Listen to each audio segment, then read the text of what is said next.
Once the war started, that massive wealth which the Jews had accumulated is now going to be used strategically for the purpose of influencing the direction of the war to get the prize that the Jews want. What is that prize?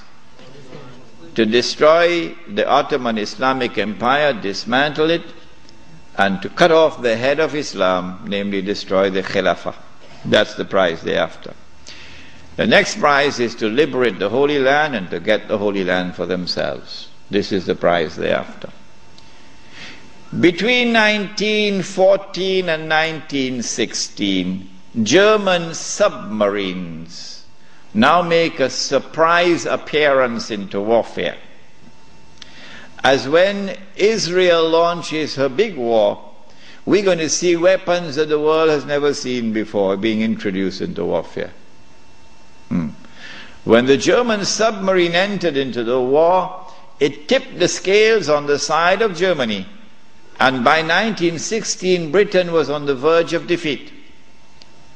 German submarines had surrounded and marooned the island of Britain. The French government had fallen, and Germany had occupied France, and Britain was on her knees.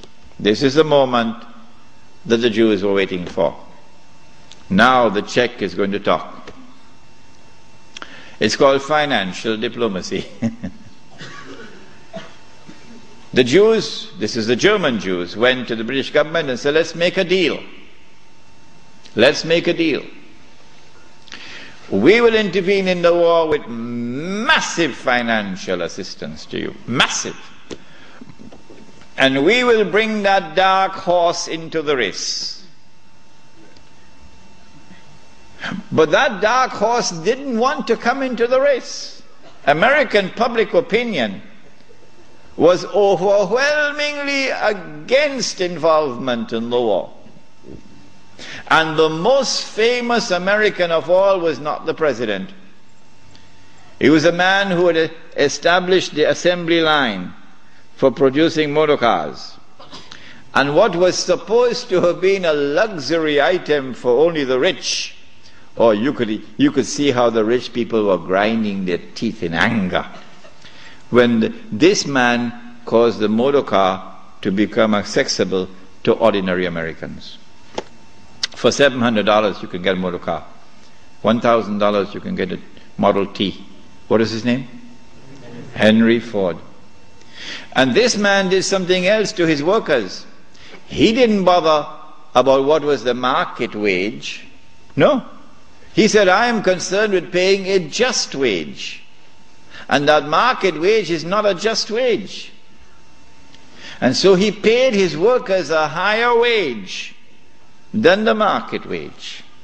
And so he won the hearts of the American people.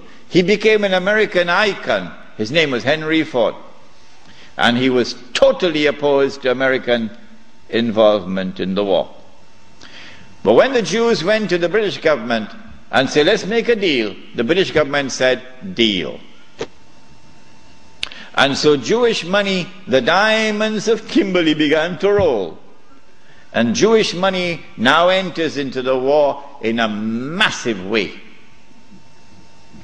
And Jewish influence over the media in the United States is now made to work, and American public opinion is being brainwashed and slowly transformed, until suddenly, to the consternation of Henry Ford and so many Americans, Franklin Roosevelt declares war, and the United States enters into the war.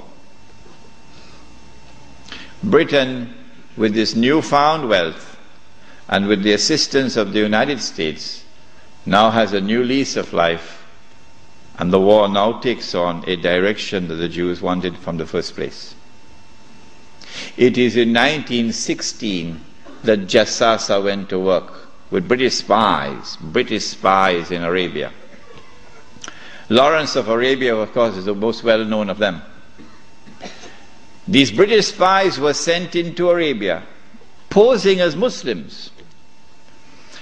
And they went to two actors in Arabia, two, One was Sharif al-Hussein, who was appointed by the Khalifa in Istanbul as the Sharif of the Hijaz, Makkah and Medina, in control.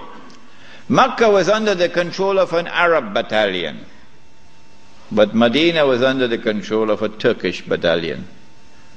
And I wish I could understand why the Khalifa insisted on the Turkish battalion under the leadership of Fakhri Pasha to defend Medina. I don't know why.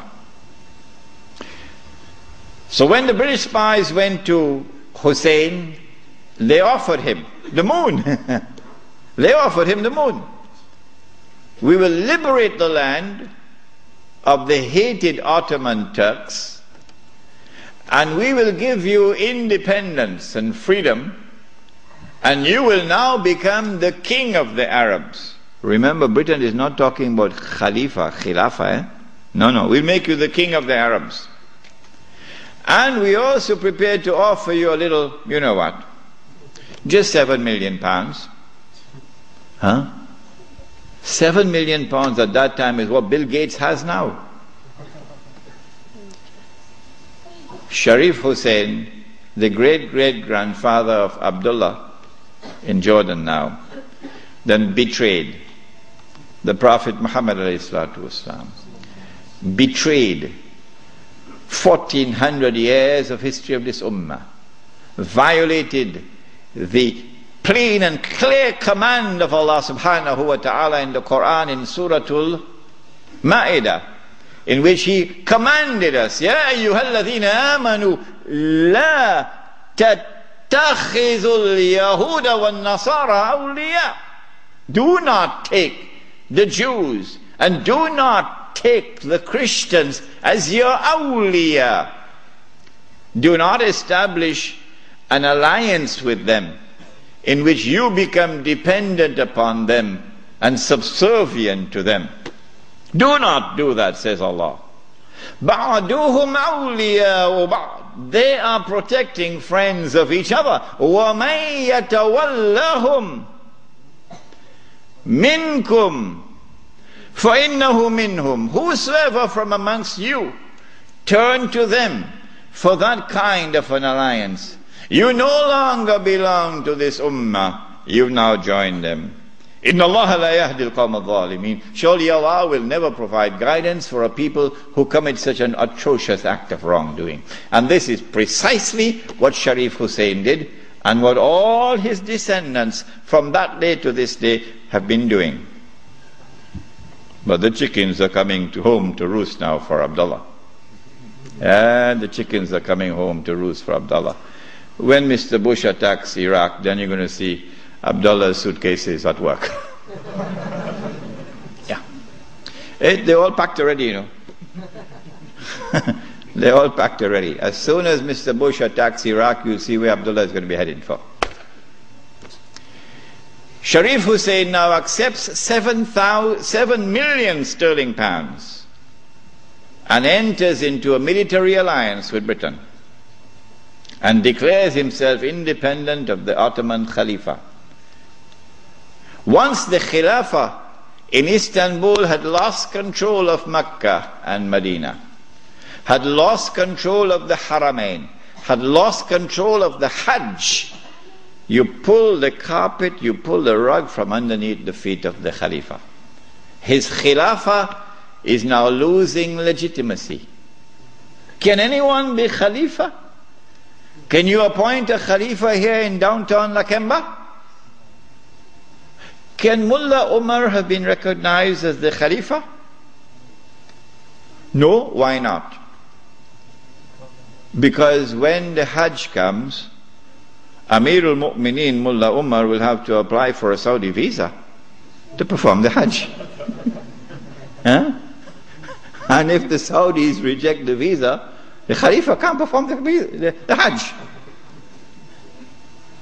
Alright? And so the British calculated, if we can wrest control of the Haramain and the Hajj away from the Khalifa in Istanbul, then the legitimacy of his Khilafah will begin to crumble. And so this was 1916. The British spies then went to the second actor in the Arabian Peninsula. I mean, Britain has a PhD in deception.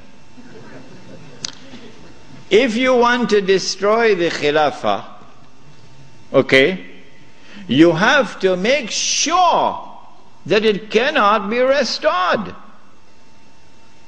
How can you take the entire world of Islam with so many ulama and ensure that not only is the Khilafah destroyed, but it cannot be restored? That's a tall order.